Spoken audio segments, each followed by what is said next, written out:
So in this timeline, instead of dying at Denji's hands, Aki actually started seeing the discrepancies on his vision of them playing in the snow. He would then point out the absurdity of such a thing happening, since he never knew Denji as a kid, that his house had disappeared all those years ago when the gun demon attacked and that his family was dead. That would finally make him notice that as Denji tried to stand up from the snow, he had a look of grief and pain on his face while yelling Aki's name in hopes of reaching him, causing Aki to immediately snap back to reality and actually see Denji and all the destruction around him. He then asked Denji what had happened, but a mere moment later, he noticed the worst thing imaginable. He had a gun as his left arm instead of nothing, and he also noticed the barrel coming out of his head. So after putting those two things together, he realized that he was possessed by the gun demon, and that realization was too much to bear. He collapsed to his feet in shock while looking at his surroundings to see all that he had done, while his friend looked at him from above in disbelief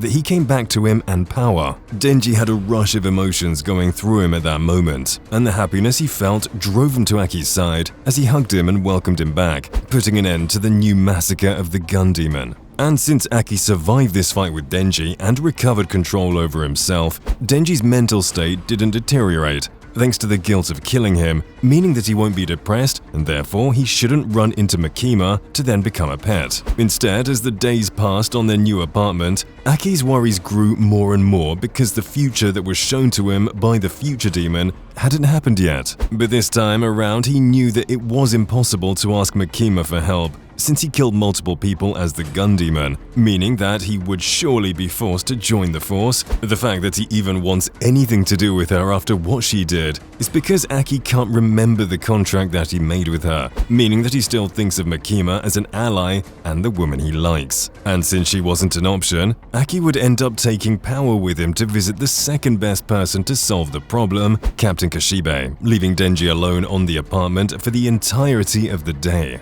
During that time, he couldn't get out of his mind the fact that Aki was going to be chased down by the government or spies from other governments as soon as the information reached him. He knew that he could fight most of them and run away with him, but would Aki agree to it? He could turn himself away, or worse, Makima could be sent after them, and Denji didn't want that to happen no matter what, so he simply stared at the ceiling in complete sadness while going over the horrible situation over and over again. That's when the second big change comes in this timeline. Instead of a broken Denji becoming Makima's dog, she knocks at their door and tells him that she came to pay him a visit. This situation plays out like the one on her apartment for a bit, since here she also shows concern for Denji. Grabbing his hands to warm them up with hers, he also complains about how he had been thinking and thinking for the past few days, but to no avail, and ultimately gives up saying that he's too dumb to find a solution for Aki's problem. Makima then asks the exact same thing as in the original story.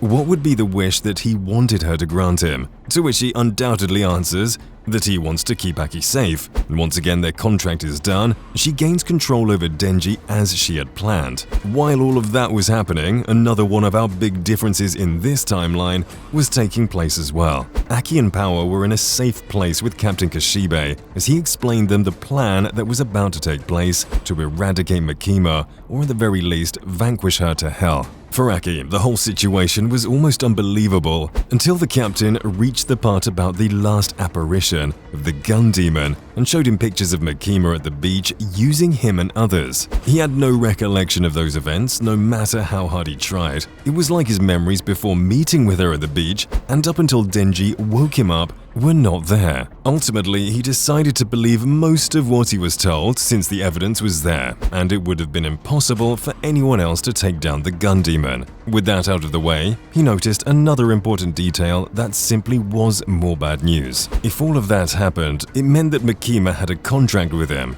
therefore she had control over him. So what could he even do against her? However, given Power's nature, she stood up and yelled at them that Denji could be in danger, and since he was a buddy, she would go and save him like the great heroine she was. Unluckily for Aki, Captain Kashibe stopped him since it was dangerous to let him get close to Makima. He almost lost his composure at that moment and asked why, but the answer he got opened his eyes. Makima had already controlled and killed him once. Who could say that she wouldn't do it a second time around? He had to act calmly or he was going to die one more time. And I know this probably hurt a lot of you guys, but taking a lot into consideration, it was bound to happen sooner or later, given how everything works in this world. So after all that time, Makima had finally made her contract with Denji and could control him. And that's when they hear Power knock on the door, as if she were in a hurry. And just like in the original story, Makima orders Denji to open the door as she tells him that she will kill Power and his remaining loved ones. He then obviously stops breathing for a moment and stares at her in disbelief, thinking that it's all a joke of hers, while Pochita tells him not to open the door. But sadly for Power and everyone else, he opens it, and the only thing that Power managed to say was that they needed to escape before Makima killed her. Okay, even though Aki is alive at this point, Denji still made a contract with Makima leading to Power's death, which causes him to simply enter a state of shock, and again it unfolds mostly like in the main story. Just to be completely sure that Denji was unable of going back to a normal life, and that she would have complete control over Chainsaw Man, she summoned the other demons in her control and ordered them to go after Aki to kill him. She then turns back to Denji with a smile again, breaking him by putting all the blame of Powers and the subsequent death of Aki on his hands. She basically plays with him again in order to break his mind so his contract with Pochita can't be completed. The next morning would also be pretty close to what we already know. The anti-Makima squad came into the scene and managed to hit her with all their weaponry. But given her contract with the Prime Minister, it was all for naught. She then asks Chainsaw Man to save her, and we all know what happens. The difference in this part is that Aki was accompanying Captain Kashibe as they approached Makima. She explained her plan once again, and they could barely understand it. But Aki got the last confirmation he needed out of that. She was dangerous and a risk. They had to eliminate her. At that moment, Pochita, aka Chainsaw Man, was returning from hell to kill Makima, like he always does when a demon asks for his help. And once it was done, he quickly left and the arc continues like its original counterpart, until we reach the point where Makima almost kills Denji with the Angel Demon's power. In this case, Aki made his appearance to save Denji from being killed and to take him away, but given the difference in strength between him and the Control Demon, he barely managed to cover a little distance before she stops him in his tracks with a shot. He was at her mercy and couldn't stop her, and yet he still used his demon powers to attack her and her agents in hopes of making time to escape, but to no avail. Makima then simply tried to convince him to hand Chainsaw Man to her, and in exchange she would forgive him. Obviously, he refused it immediately.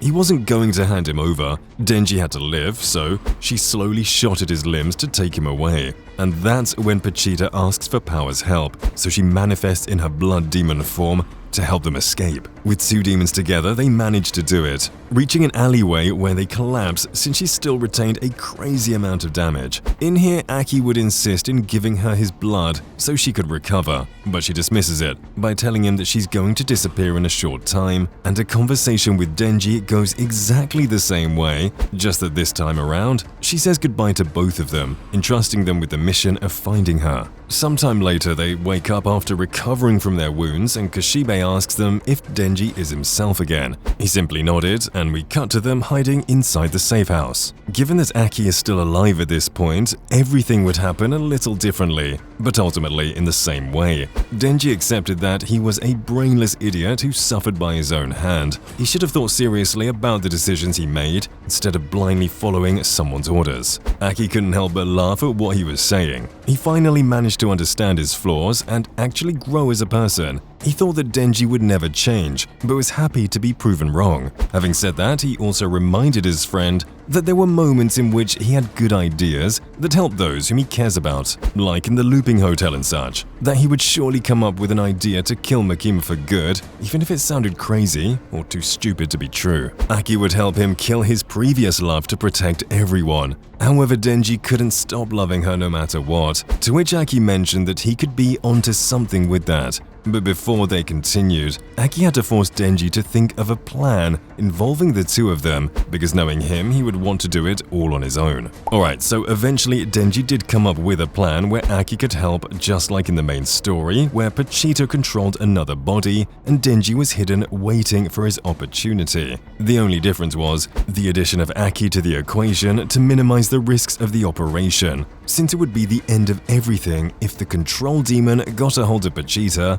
or if she managed to notice Denji before he could finish her up for good. Now we reach the final part where Makima meets Pachita and Aki at the cemetery, and since Denji reverted from Chainsaw Man's original form, she doesn't try to hide her disdain for him, asking him what she had to do to break him to the point where he wouldn't want to live anymore. Already knowing the answer, she decided to grab Aki to force Denji into a dilemma of either surrendering or being responsible for the death of another loved one, but sadly for her, the two of them decided to give her a good fight. Aki would stay in the rearguard fighting her demons and pawns, while Pachita fought her head-on, chopping her up multiple times and vice versa for a while, but to no avail. Then, given the fact that they were surrounded by too many of her pawns, both dead and alive, Aki was overpowered, and one of the demons pierced him from the back with their katana, leaving him deeply wounded and unable to fight. So Denji turned around, worried that his friend would die, and as we know, that was enough time for the control demon to take a chance and stab his chest,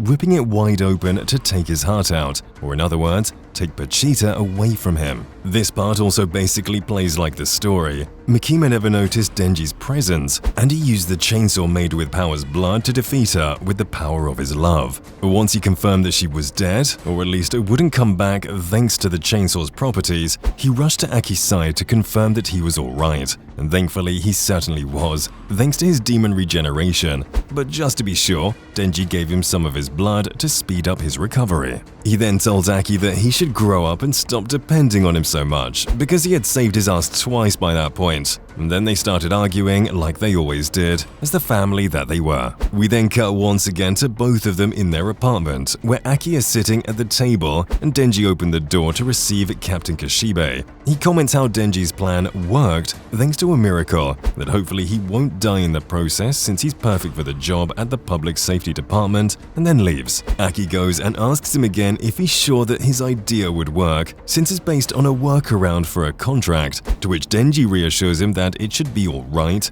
given the fact that the main force driving him to eat Makima is love. He wants to be one with her because he loved her so much. The whole logic behind his reasoning escaped Aki, but by that point he accepted it without much thought. That's just how Denji was after all. And now, with Aki still alive, how would he react to Kishibe bringing Nayuta back into their life? Well, surprisingly enough, he would surely agree with the part about not leaving her at the government's care, since she would grow to become the same person. So he opts to ask Nayuta some of the things, like if she remembers either of them, or a girl named Power, if she considers that controlling people is okay, and finally, somewhat driven by the memory of his own childhood, if she wants a family that would love her. What would Nayuta answer to all of that then? It's not that hard to imagine, since she has no memories of her past, and she's only a child, so she obviously remembers no one, and she sure as heck isn't interested in controlling anyone. As for the last question, we know what she always wanted thanks to Pachita, so it's safe to assume that her reincarnation also wants the same thing,